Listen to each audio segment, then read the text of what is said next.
What is going on, everybody? And welcome back inside the lab that is the Locked On Fantasy Hockey Podcast. Alongside my esteemed co-host, Mr. Steel Roden, it is your boy, Big Flip Livingstone.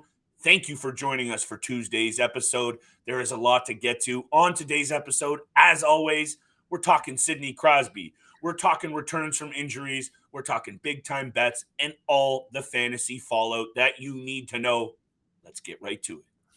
You're Locked On Fantasy Hockey, your daily podcast on fantasy hockey. Part of the Locked On Podcast Network, your team every day.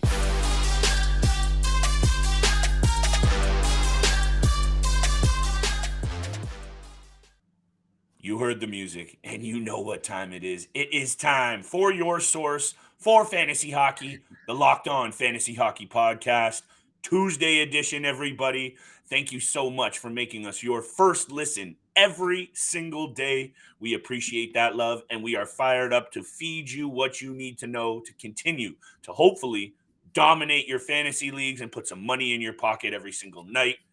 On today's episode, my friends, you know we're getting to the big-time bets, even though there's only 2 games on Tuesday's board.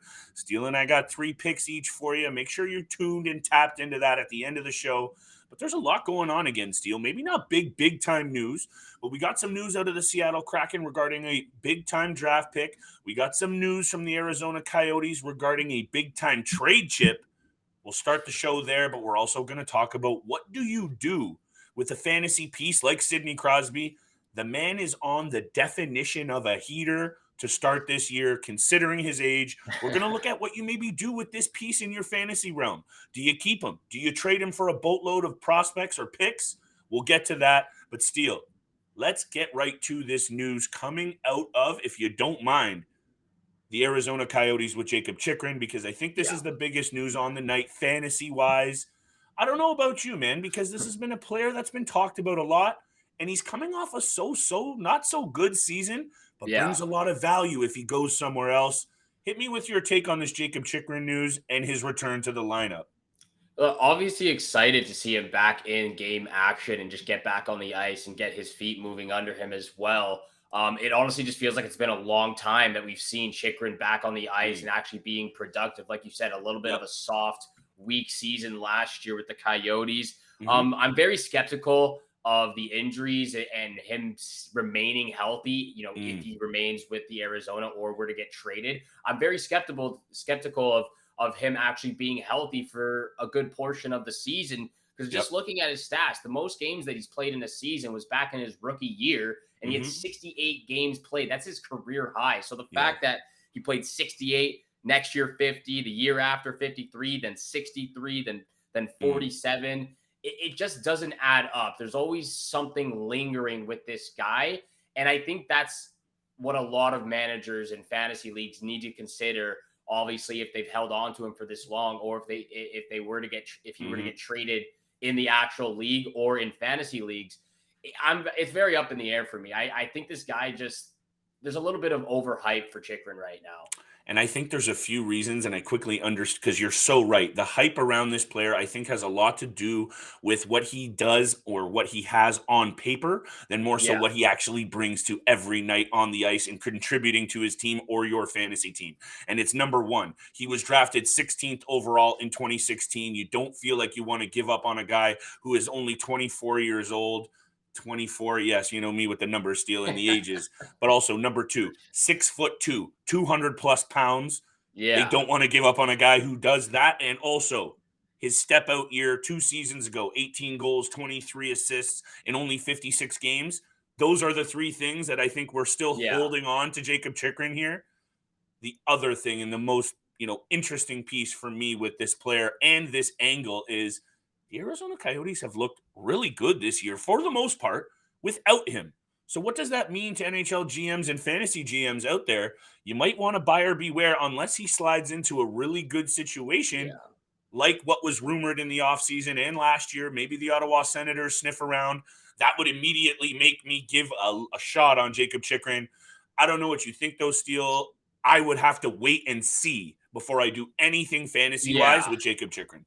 Exactly. And for me, just like I said, I think Chychrun himself thinks that he's very, very valuable. I think the Coyotes organization thinks that he's very valuable. But when we saw the news coming out in the offseason, even leading into the preseason about, the potential offer to the Coyotes, but they wanted Shane Pinto in return and they wanted a lot of prospects. A whole lot more, yeah. Like a lot of teams are not going to be overpaying for this guy, because he seems to be injured all the time. And even then, he has a career high of 41 points, like you said 2 years ago. At best, what we've seen from him is he's a very consistent 20 to 30 point defenseman. He's a great defenseman. He's a stand-up defenseman, but offensively, it's just not, it's just consistent in that 20 to 30 point range every single year. So I think they're trying to, I think they really want teams to overpay for him. And I don't think teams are going to buy into that. Also, that good year that we're talking about, 10th in Norris voting as well. That's obviously still lingering with some GMs around the league. The other thing, too, is Arizona has had the stepping out of JJ Moser this season. So maybe they're just okay to see what Chychrun does and just hang on to him for a little while. If I were them, that's the only move, because his value is probably at rock bottom right now, especially after another injury. Speaking of value at rock bottom, and we're looking at this, whoa, almost knocked my light out there. We're looking at this at a keeper dynasty angle, and we're going to talk very quickly before we head to break, hammer this Sidney Crosby talk, and then big time bets to finish it. It's Shane Wright. There was a lot of weird stuff that went on with this player at the draft. He falls to the Seattle Kraken late in the first round. Only 8 minutes of ice time in 7 contests this season, 1 assist for he was looked at still as a number 1. I don't know what's going on with Shane Wright. I just felt like we should come on here and talk about it very quick because, he only was one of a handful of guys to be, granted that, the distinction of, exceptional status in the OHL. Connor McDavid, John Tavares, and now Connor Bedard. All of those guys are looking pretty good. I don't know what's going on with Shane Wright, but if you have him in keeper dynasty leagues, you probably burned a really high pick on him, and he has not panned out. So we just needed to bring that to everyone's attention because I don't really know what you do with Shane Wright right now, Steele. Yeah, it's been a difficult situation for Shane Wright, obviously dropping all the way to 4th overall. We heard the news come out of a lot of those teams thought that he had an attitude problem. I've also read a lot that they really just felt like he hadn't played a ton of games the past year and a half, 2 years because of COVID as well. So that's why he got passed up at the draft. And honestly, I just don't think the Seattle Kraken have utilized him properly in their lineup. I don't think they put him into great situations for him to actually succeed. They said that they were going to keep him up there the entire year. And for him to come out in his first 4 or 5 games, whatever, and he's only getting 5 minutes of ice time. At the same time, he just wasn't looking confident or comfortable in the league itself. So I think that's more of the case. I think it was more the case of him not having that confidence that we saw him play with the Kingston Frontenacs in the OHL and just dominating every single time he stepped the ice. So I like the fact that they're sending him down to the farm team. They're sending him down to get way more ice time, way more minutes, and hopefully get his confidence back up. Maybe we can potentially see him in the new year. I don't think we'll see him for the next 2 months, but he does. I think, like you said, or like we're both saying right now, it's really coming down to his confidence level is just not there. The other thing too is, and I think this is the real combination of the two, Seattle Kraken have also been really good. So who is he going to replace in the lineup if he's not bringing it to that level? Because, up the middle, they've been pretty solid, and we've seen what they've been able to do in that division, and they are hanging in there. We are now more than a month into the season.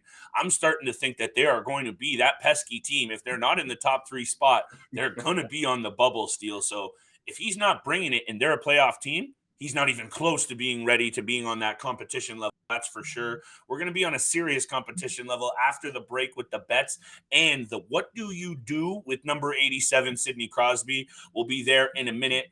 But I got to tell you about our friends at betonline.net because today's episode is brought to you by BetOnline, your number 1 source for sports betting info, stats, and news this season.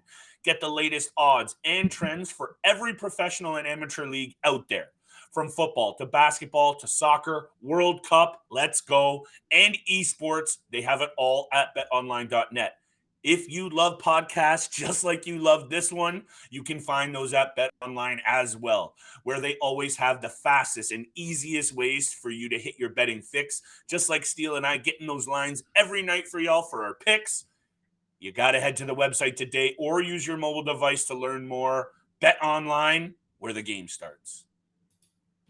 Thank you so much for making the Locked On Fantasy Hockey Podcast your first listen every single day. Please, after you listen to this episode, go check out Locked On Sports Today podcast. The biggest stories of the day, instant reactions, big game recaps, and the take of the day. Available on the Odyssey app, YouTube, and wherever you get your podcast. Flip, I know you've been dying to talk about Sid the Kid here. You. What do we do with Sidney Crosby if you're in a keeper league? It's just, any kind of format league whatsoever. But he's been absolutely fantastic for the Pittsburgh Penguins. Honestly, like watching them go on that 7-game losing streak, really struggling in all aspects of the ice, actually. He was able to dig themselves out of that losing streak, and they're making their way back up the standings in the Metropolitan. They still have a ton of work to do, obviously, but he has been electric so far this year. He is just one of those players, Steele, that, you know what, his body might be slowing down a little bit. That foot speed isn't what it is, but that's never really been his game. It's so many things, first of all. To me, it's his poise and his confidence, and it's between the ears. Crosby might be the most level-headed, calm, confident player I have ever seen. Yes, in his younger days, you saw him get chirpy, and you'll see him get in there and mix it up. He doesn't get, he has been through so many big moments in hockey. He's done it all. Now it's just even-keeled, and if anything, that 6-game losing streak has maybe fired him up because he knows that window for winning, and I've said it at length, is about to slam shut on the Pittsburgh Penguins, but it hasn't slammed shut on his fantasy value. And that's what we're talking about today. And the short answer for me off the jump is you keep this man. You don't need to do anything with Sidney Crosby right now that you don't want to do. As in, if you're in a really tough situation and you're hurting in a couple of other positions, maybe you go out there and consider moving this guy who has, hold the phone, 4 goals and 7 assists in the last 4 games. Steele, he was the first star of the week. He is now in 17th place, sole position in all-time points. I could keep reaming off these stats, but unless you're in dire straits and you own Sidney Crosby and you need to fill a couple more holes, my answer to what to do with Sidney Crosby, because it is an interesting one, Steele.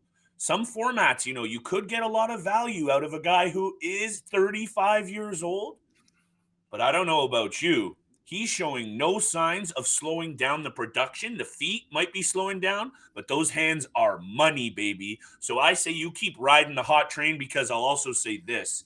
Him and Jake Gensel together, they're not going anywhere. And those two guys produce, so I don't even really care what goes on with the rest of the Penguins or their overall quality. Those two guys are going to continue to get theirs, Steele. Yeah, he's absolutely incredible. I completely agree with you that if you have Crosby on your team, that there's no reason whatsoever to trade him unless you get some ridiculous offer sent to you and you have no other choice but accepting it. Look, he's been fantastic. 10 goals, 27 points in 19 games. He's keeping up with all the young guns, Connor McDavid, Nathan McKinnon, Austin Matthews, all of them. He's continuing to prove that he is one of the best players to be in the NHL right now. 50 shots, 23 hits, 10 blocks. His peripheral stats are up this year at this point in the season as well. Like you said, 11 points in the last 4 games. And, this might be a little bit of a weird comparison because I'm not trying to compare their entire career, but just this year alone, just like John Tavares for the Maple Leafs, he's looked a lot better this year. He looked, the feet quite aren't there, but the shots been the shots been rocket accuracy.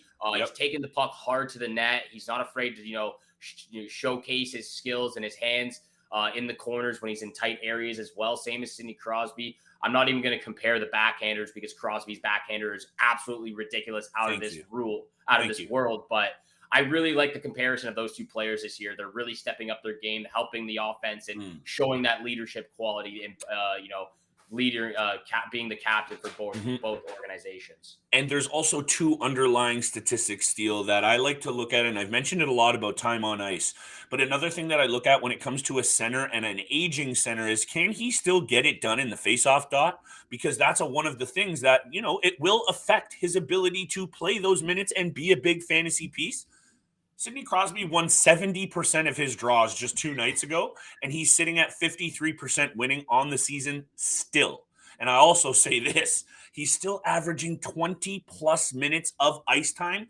He's only averaged 2 more minutes a year in his entire career, and that was up to 22. He can still get it done. He can get it done on the dot. He can get it done in front of the net. And I'm just fired up because obviously I said I own Sidney Crosby, but I wasn't here for that offseason talk where some people were starting to throw too much shade at Sid. And I came on this show and I said, please hold the phone until we see what happens over these next couple of seasons while these Penguin stars start to age. 35 years old is looking good on the Cole Harbour, Nova Scotia native. And I'm continuing to hold on to him unless, like you said, which is a great point, I get blown away by a crazy deal. Otherwise, you hold fast with Sid. Yeah, that's exactly what happened just today as we were talking about before we hopped on. I got sent a trade. Bang. We'll leave that for tomorrow's episode and break that entirety down. But I got sent a trade that was just out of this world, so I had to accept. Sidney Crosby, though, one of the best to ever play the game in the National Hockey League. Absolutely love it. He's great if you have him on your fantasy team. But what is also great is Simply Safe. And if you've been putting this off for a while and thinking about securing your home with home security, you'll definitely want to listen right now.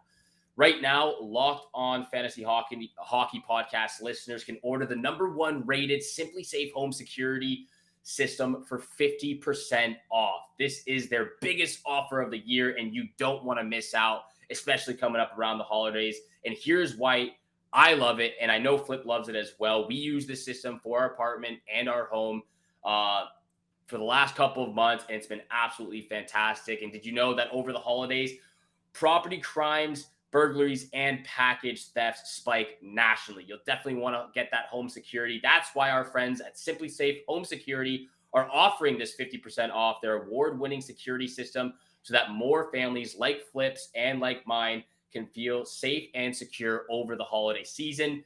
Order your Simply Safe system for half off today and enjoy an advanced security and greater peace of mind this holiday season. There's no safe like Simply Safe.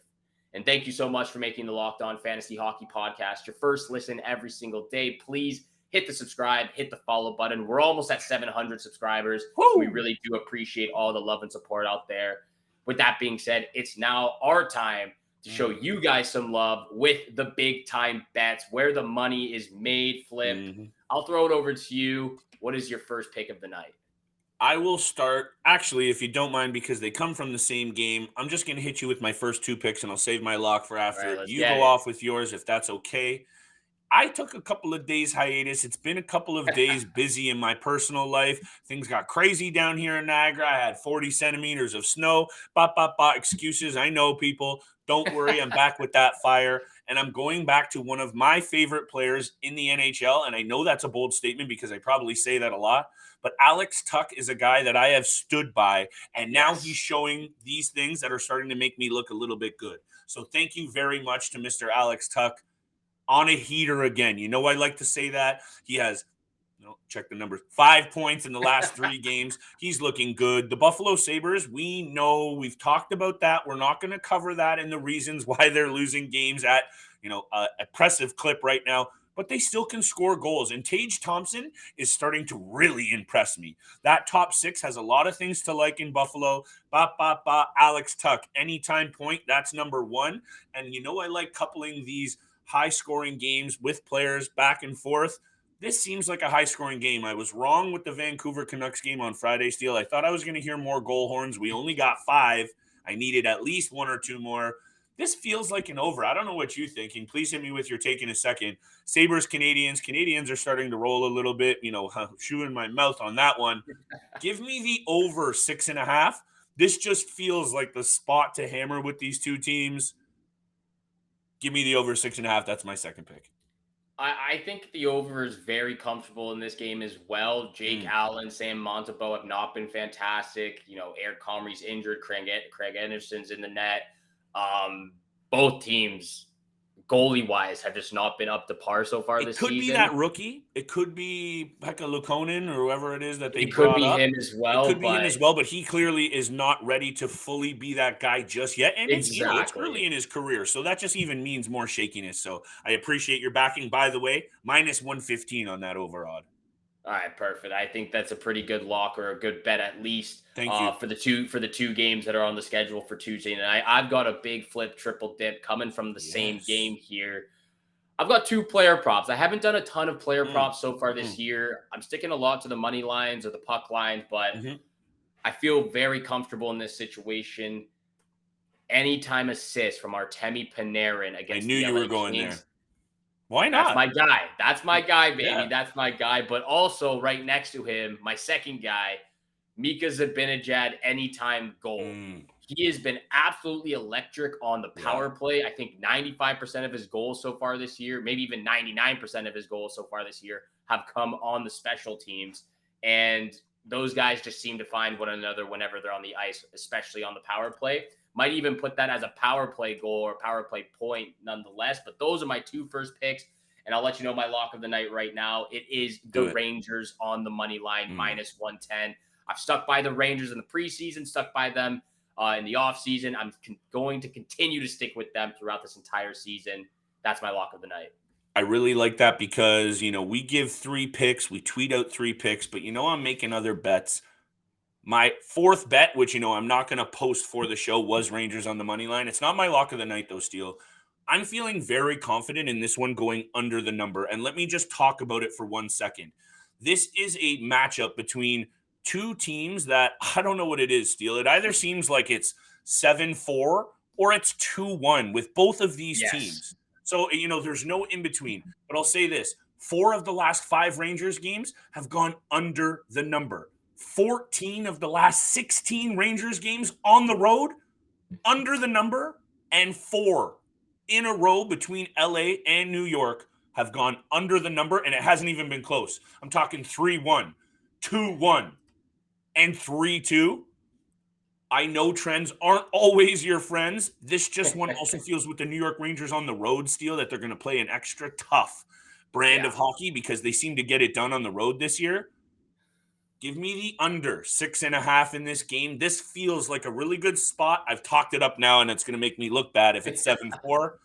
Give me the under 6.5, and I'll tweet out the updated odd. But that is my lock of the night. I think it's a pretty good bet as well because I've watched a ton of the Rangers games the last couple of weeks, and they have been giving me a heart attack just watching these games and how close they are, especially when I'm betting on the money line or the puck line. So I think it's a pretty fair bet, safe bet to take the under in both these teams who have You just seemed to said safe, so. Well, anyways, we've been hitting up. We've been on a heater the last week, so it is a pretty safe bet flip. But Let's see. like you said, the trend in that direction seems like it's going to be an under. So you've got two over under bets in this 2-game schedule here. Just to reiterate one last time, though, my lock of the night is the Rangers on the money line minus 110, and Flip's lock of the night is under 6.5 goals in the Rangers Kings game. What are the odds for that again? Let me check that very quickly because I have it right here. The under is actually sitting at a nice minus 115. I wasn't expecting that, Steal. That's But not let's bad. see what happens. That Definitely also, not I will bad. say, that might drop to 6. So if you can shop around a little bit and get it at 6.5, grab it now. Yeah, if it's 6.5 right now, don't want to take the chance closer to game time if it's going to drop. But those are the bets for the night. That's the lock of the night as well. Thank you so much for making the Locked On Fantasy Hockey Podcast your first listen every single day. Please check out Locked On Sports Today podcast. Instant reactions, big game recaps, and the take of the day. Available on the Odyssey app, YouTube, and wherever you get your podcasts, just like this one right here. So again, please hit the subscribe, hit the follow button. Thank you so much for tuning in for today's episode. Have a great day. Good luck with all your bets out there, and we shall see you back here again tomorrow. Peace.